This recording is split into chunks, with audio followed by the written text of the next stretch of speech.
Sunod naman natin yung kombinasyon ng prito ng isda ay adobong kangkong.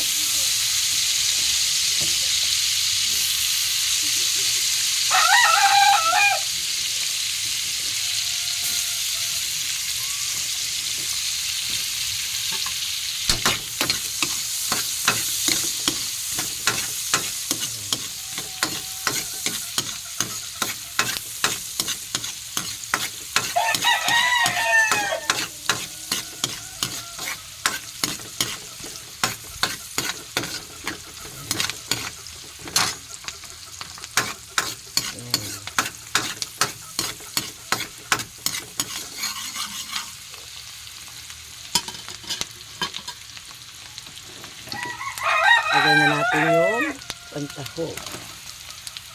Sira na yung plato. Tapon ko na ngayon. Ayan.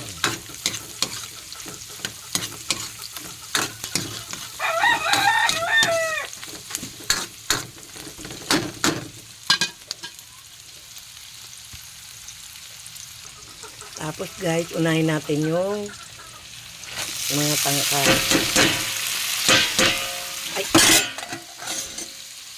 Kasi matigas ang tangkay, kaya unahin natin yun. Wala na pala akong oyster ito. Tatakbo ko sa tindahan para bumili oyster ito. Kasi adobong kangkong may oyster ito.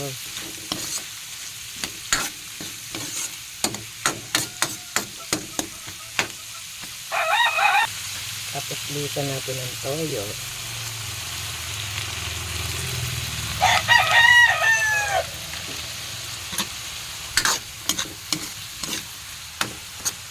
Tatakbo muna sa tindahan, bibili ako oysters. Ayan. Iwanan muna natin yun. Okay. Sunod natin yung dahon.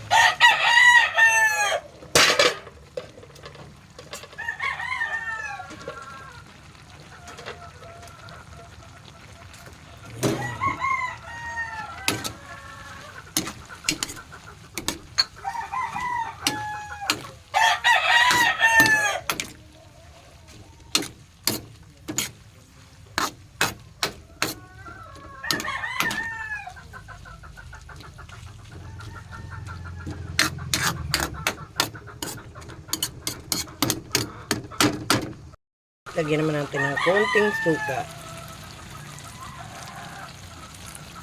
Guys, huwag nyo mahaluin pag nilagyan yung suka, ha.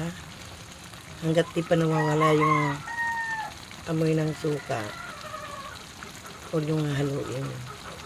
Ang dali lang naman yan. 2 minutes. Guys, luto na ang ating adobong kangkong. Luto na yan. Sasali na natin. Gusta.